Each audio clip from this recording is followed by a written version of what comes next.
నమస్కారం. ప్రైమ్ 9కి స్వాగతం.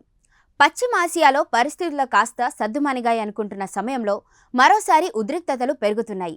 ఇరాన్కు చెందిన మీడియా 13 మంది విదేశీ ప్రముఖ నేతల పేర్లతో కూడిన ఒక ప్రతీకార జాబితా బయటపెట్టిందనే వార్తలు ఇప్పుడు ప్రపంచవ్యాప్తంగా చర్చకు దారితీశాయి. అదే సమయంలో అమెరికా, ఇరాన్ ఒకరిపై ఒకరు దాడుల ప్రకటనలు చేసుకోవడంతో పరిస్థితి మరింత ఉద్రిక్తంగా మారింది. అసలు ఏం జరుగుతోంది తెలుసుకుందాం. పశ్చిమాసియాలో భద్రతా పరిస్థితులు మరోసారి ప్రపంచ దృష్టిని ఆకర్షిస్తున్నాయి.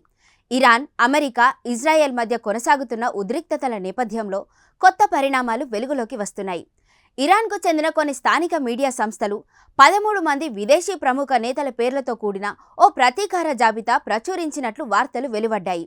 ఆ జాబితాలో అమెరికా అధ్యక్షుడు డొనాల్డ్ ట్రంప్, ఇజ్రాయెల్ ప్రధాని బెంజామిన్ నెతన్యాహు, ఇటలీ ప్రధాని జార్జియా మెలోని సహా మరికొందరు ప్రముఖ నాయకుల పేర్లు ఉన్నట్లు ప్రచారం జరుగుతోంది.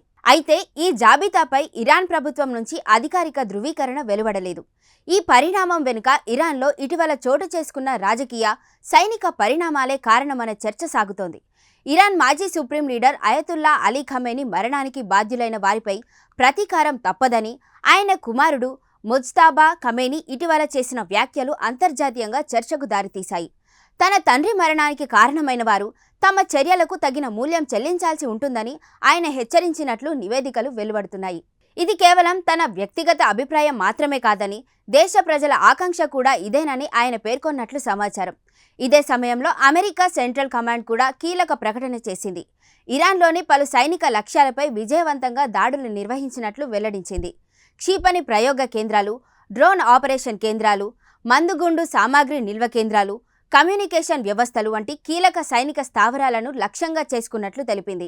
దీనికి ప్రతిస్పందనగా Bahrain, Kuwait, Qatar, Jordan, Oman దేశాల్లో ఉన్న అమెరికా సైనిక స్థావరాలపై దాడులు జరిపినట్లు ఇరాన్ ప్రకటించింది.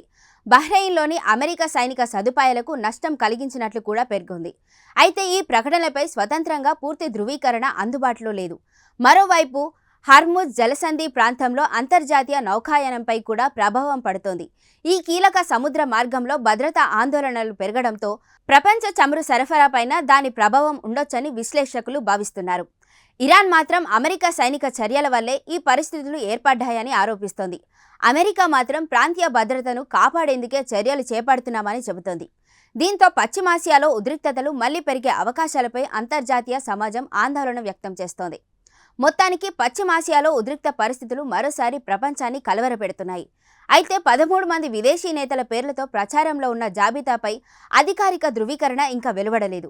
అలాగే యుద్ధానికి సంబంధించిన ఇరు దేశాల ప్రకటనల్లోని అన్ని వివరాలు స్వతంత్రంగా నిర్ధారించబడలేదు. కాబట్టి పరిస్థితులపై అధికారిక సమాచారం కోసం వేచి చూడాల్సి ఉంది. ఇలాంటి తాజా అంతర్జాతీయ, జాతీయ వార్తల కోసం ప్రైమ్ 9ను సబ్స్క్రైబ్ చేయండి. వీడియో నచ్చితే లైక్ చేయండి, షేర్ చేయండి. మీ అభిప్రాయాన్ని కామెంట్ రూపంలో తెలియజేయండి. నమస్కారం.